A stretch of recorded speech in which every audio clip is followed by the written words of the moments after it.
Shinzo Abe को state funeral दिया जा रहा है। जापान से ये सीधी तस्वीरें इस बीच आप देख रहे हैं, जहां शिंजो आबे को अब अंतिम विदाई दी जा रही है। आपको बता दें 217 देशों से ज्यादा प्रतिनिधि इस वक्त जापान में मौजूद हैं, जो इस अंतिम विदाई के कार्यक्रम में शिरकत कर चुके हैं। जापान में इस वक्त प्रधानमंत्री नरेंद्र मोदी भी मौजूद हैं और नरेंद्र मोदी और शिंजो आबे की वो दोस्ती ही थी जिसके बलबूते दोनों का सहयोग सबसे महत्वपूर्ण रहा। थोड़ी देर पहले हमने प्रधानमंत्री नरेंद्र मोदी को सुना, जिन्होंने अब जापान के पीएम से मुलाकात करते हुए भी शिंजो आबे को याद करते हुए बताया कि महत्वपूर्ण दौर से जापान और भारत की दोस्ती हमेशा गुजरी है और जिस मजबूत स्तर पर आज भारत और जापान एक साथ खड़े हैं, उम्मीद करते हैं कि आने वाले दिनों में भी, सालों, दुनिया को लेकर होने वाले फैसलों में भी जापान और भारत की अहम भूमिका रहेगी।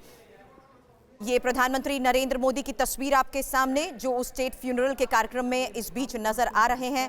हालांकि 8 जुलाई को जिस तरीके से शिंजो आबे की हत्या कर दी गई थी, प्रधानमंत्री नरेंद्र मोदी ने भावुक ट्वीट करते हुए अपने प्रिय मित्र शिंजो आबे को याद करते हुए भारत में बिताए गए पलों को भी याद किया था। और वो तस्वीरें समीर खुद नरेंद्र मोदी ने ट्वीट की थी, जिसमें उन्होंने दिखाया था कि कैसे शिंजो आबे भी भारत के रंग में रंग गए थे उनके साथ। बिल्कुल सही बात है। और प्रधानमंत्री नरेंद्र मोदी और शिंजो आबे के बीच जिस तरह के संबंध थे उसकी मिसालें दी जाती थी, और भारत और जापान के बीच का ये रिश्ता, ये दोस्ती कितनी ज्यादा महत्वपूर्ण है इसे तो दुनिया मानती है, क्योंकि कहा यह जाता है कि विश्व शांति के लिए भारत और जापान की ये दोस्ती बहुत जरूरी है। और इस वक्त ये तस्वीरें हम आपको दिखा रहे हैं राजकीय अंतिम संस्कार की, शिंजो आबे की। प्रधानमंत्री नरेंद्र मोदी इस वक्त वहां पर मौजूद हैं और 20 देशों के राष्ट्राध्यक्ष पहुंचे हैं। कमला हैरिस समेत 217 देशों के रिप्रेजेंटेटिव राजकीय अंतिम संस्कार में इस स्टेट फ्यूनरल का हिस्सा बनने के लिए वहां पर पहुंचे हुए हैं। योगेंद्र पुराणिक इस वक्त हमारे साथ जुड़ रहे हैं सीधे टोक्यो से, जापान में भारतीय मूल के पहले विधायक। पुराणिक जी, मैं आपसे जानना चाहूंगा, इस वक्त ये तस्वीरें स्टेट फ्यूनरल की हमारे सामने हैं, भारत जापान दोस्ती का हम जिक्र कर रहे हैं, और थोड़ी देर पहले हमने सुना जब फुमियो किशिदा के साथ प्रधानमंत्री नरेंद्र मोदी की मुलाकात हुई तो उन्होंने भी इस बात का जिक्र किया। क्या उम्मीद की जाए प्रधानमंत्री नरेंद्र मोदी और शिंजो आबे की दोस्ती के जरिए जो भारत और जापान के रिश्ते आगे बढ़ रहे थे, वो अब फुमियो किशिदा के शासन में किस तरह से आप आगे बढ़ते हुए देखते हैं? जी नमस्ते, मैं टोक्यो से योगी। अगर हम भारत और जापान के रिश्तों को देखें तो ये रिश्ता तो काफी पुराना है, लेकिन पूर्व प्रधानमंत्री मोदी जी ने इस रिश्ते को एक थोड़ा आगे बढ़ाया। उसके बाद पूर्व प्रधानमंत्री आबे जी ने उसको और भी आगे बढ़ाया और काफी आगे बढ़ाया। लेकिन पूर्व प्रधानमंत्री आबे जी की इस दुर्घटना के बाद अब जापान की तरफ में ऐसा कोई एक तगड़ा कोई नेता है नहीं जो भारत और जापान के रिश्ते को आगे ले जाए। इसलिए मैं फिलहाल की कुछ दिनों में देख रहा हूं कि हमारे राजनाथ जी या जयशंकर जी भी फिलहाल ही भारत में आके गए, और अभी हमारे सेक्रेटरी साइंस एंड टेक्नोलॉजी के सेक्रेटरी भी जापान में आए हुए हैं। तो इन लोगों की ये जो बार बार ये जो विजिट करेंगे तो मुझे लगता है एक नया नाता फिर से यहाँ हम लोग को कायम करना पड़ेगा। एक फिर से एक जापान की तरफ से कोई एक नेता भारत की पहल करे और इस रिश्ते को आगे ले जाए, ऐसा मुझे लगता है।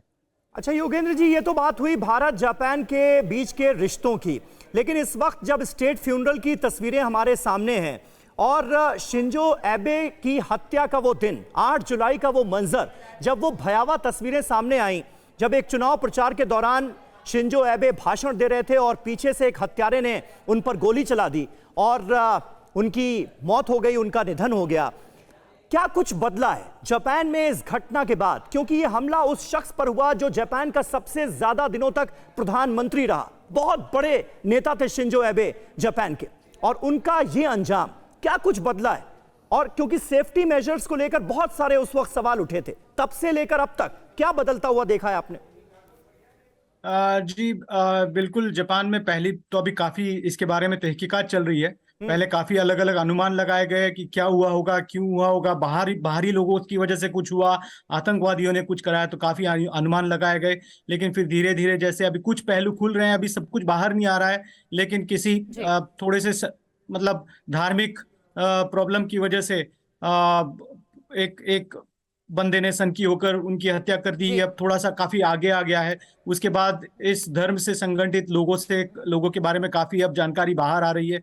तो धीरे धीरे बिल्कुल जो योगेंद्र जी, उस दौरान एक बड़ा सिक्योरिटी फेलियर भी सामने आया था। लेकिन अगर हम प्रधानमंत्री नरेंद्र मोदी और पूर्व प्रधानमंत्री शिंजो आबे के पर्सनल रिश्तों की बात करें तो जिस दिन उनके निधन की खबर आई उसी दिन भारत के प्रधानमंत्री ट्वीट करते हैं और कहते हैं ये मेरे लिए अपूर्णीय क्षति है। एक तरीके का पर्सनल लॉस भी उन्होंने कहा था। और इस रिश्ते को हमने कई बार देखा है, कई मंचों पर जब दोनों की मुलाकात हुई है तब हमने देखा, भारत यात्रा पर जब आए थे शिंजो आबे तब भी हमने वो तस्वीर देखी। और आज जानकारी ऐसे भी कि प्रधानमंत्री नरेंद्र मोदी पूर्व प्रधानमंत्री शिंजो आबे की पत्नी से पर्सनली मिलने वाले हैं और उन्हें ढाढ़स बंधाने वाले हैं। जी बिल्कुल बिल्कुल। अब उनका रिश्ता तो इतना करीबी रहा, उनका एक फैमिली रिलेशन रहा कि जिसकी बदौलत मोदी जी बिल्कुल उनकी विधवा से मिलेंगे, मिसेस आबे से मिलेंगे और उनका ढाढ़स बंधाएंगे। ये मेरे ख्याल से उनका कर्तव्य भी है और मेरे ख्याल से उन्होंने ऑलरेडी उनके फोन पर उनसे चर्चा भी की होगी। बट इसकी अभी तो जरूरत है और मिसेस आबे का मेरे ख्याल से हरदम ही भारत को एक सपोर्ट रहेगा। और आगे जो कोई नेता समझना ये भी जरूरी है कि कैसे शिंजो आबे और प्रधानमंत्री नरेंद्र मोदी की इस दोस्ती ने एक मजबूत रिश्ते में बदल दिया, जो कि पूरी दुनिया में एक बड़े मैसेज के तौर पर भी गया।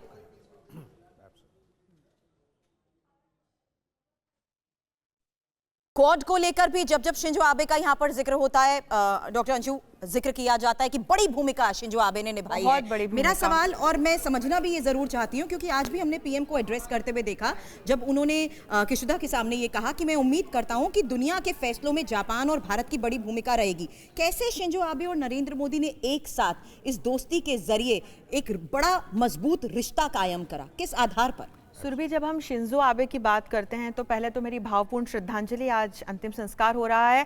वो सिर्फ जापान के स्तर के नेता नहीं हैं, वो वैश्विक स्तर के एक ऐसे राजनेता रहे हैं जिन्होंने क्वाड जैसे मंचों के प्रणेता होने की भूमिका निभाई। 90 के दशक में जब भारत यात्रा पर आए थे तब उन्होंने ही क्वाड की स्थापना के लिए बातचीत की और इन तमाम देशों को आगे ला करके स्वतंत्र हिंद प्रशांत क्षेत्र का एक ऑब्जेक्टिव सेट करके वो इन देशों को साथ मिलाया और क्वाड की स्थापना की।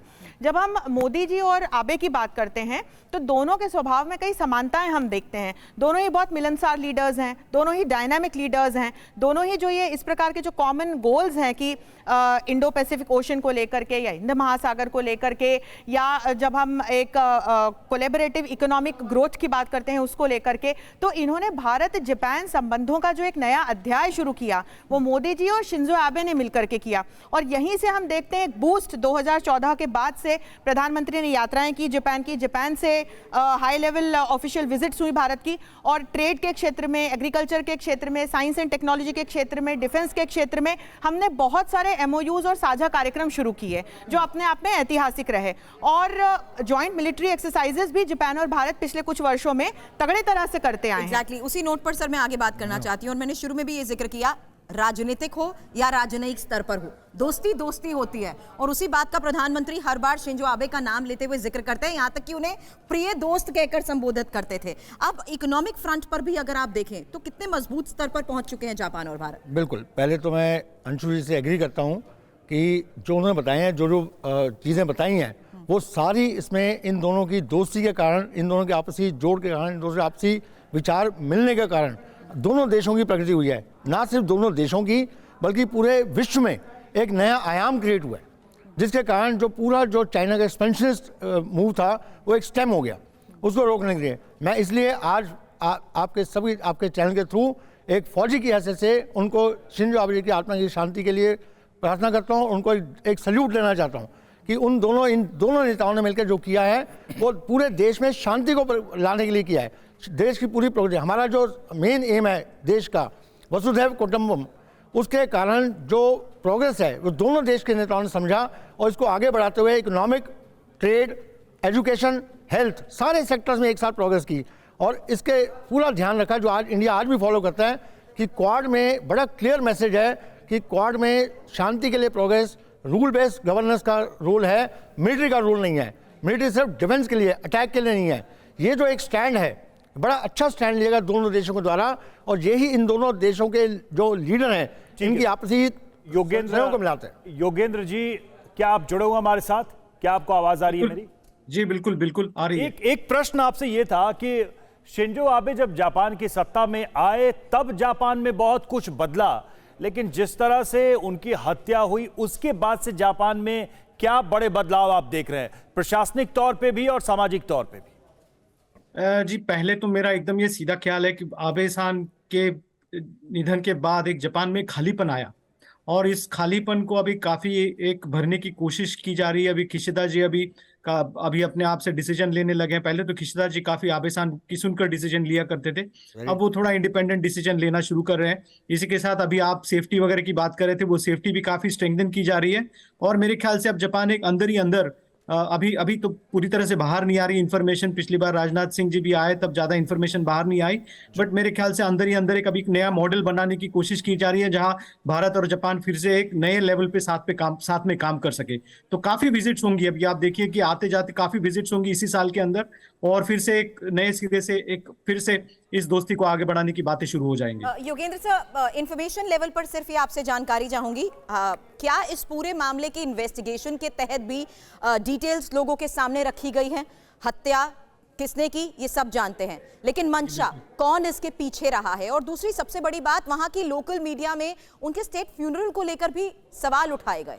जी, ऐसा क्यों सवाल उठाए गए? इसके लिए ये एक सीधी बात यह है कि जितना आबे जी ने जापान की राजनीति के लिए, जापान की अर्थव्यवस्था के लिए जितना एक तगड़ा काम किया, उसी एक दूसरी तरफ ऐसा हुआ कि उनके हाथ से शायद या उनकी पार्टी के लोगों से कुछ गलतियां भी हुई और उन गलतियों के लिए लोग उनसे थोड़ा सा खफा थे।